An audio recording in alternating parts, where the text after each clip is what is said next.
Hi and welcome to my summary of chapter 1 of Jekyll and Hyde. I've highlighted the quotes you should learn in yellow, so let's get started. Chapter 1, The Story of the Door. Mr. Utterson the lawyer lived an austere life without much pleasure and was undemonstrative. He didn't talk much and did not have a wide circle of friends, but tended to stick with those of his own blood or those whom he had known the longest. He was somehow lovable and inclined to help people rather than to reprove them. He often went on a Sunday walk with his distant kinsman, Mr. Enfield. To outsiders, these walks looked very dull, but the two men considered them to be the chief jewel of each week. On one of these walks, Enfield points out a particular door to Utterson. The door was on a sinister block of building. It had no bell or knocker and was blistered and distained. It was in need of repair and tramps slouched by it. Enfield tells a story of another time when he noticed the door at 3 o'clock of a black winter morning.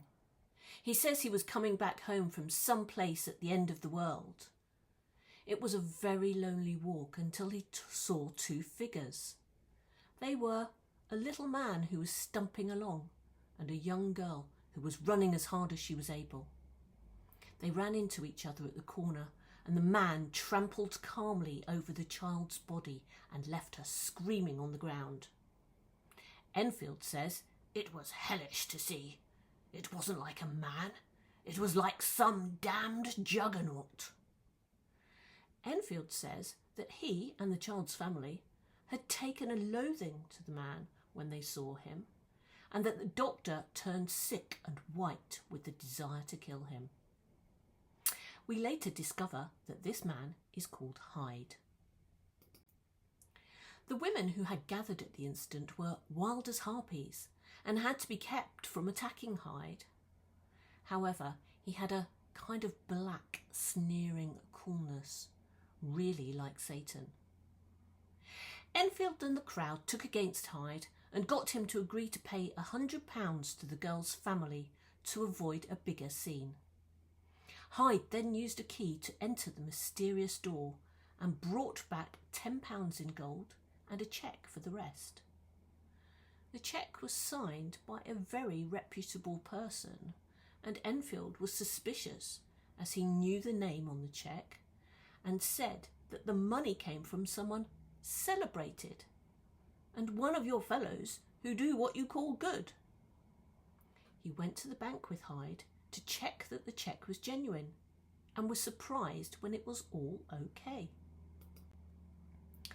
Enfield finishes his story by telling Utterson that he now calls the place with the odd door Blackmail House, and that the person who wrote the cheque cannot possibly live there, but lives in a different square according to the address on the cheque. He did not find out any more details because he had a rule against gossiping. However, he did keep an eye on the door and noticed Hyde was the only one who ever used it.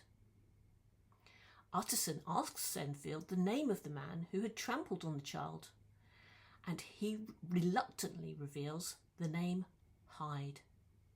Utterson asks him to describe him. Enfield says he is not easy to describe. There is something wrong with his appearance, something displeasing, something downright detestable. He also says that Hyde gives a strong feeling of deformity. Utterson checks a detail of the story about the key and then tells Enfield that he knows more about Hyde from a different source. Enfield immediately feels bad for spreading gossip, and they agree never to mention it again. Now go back and check your understanding and also learn the quotes. See you next time for Chapter 2.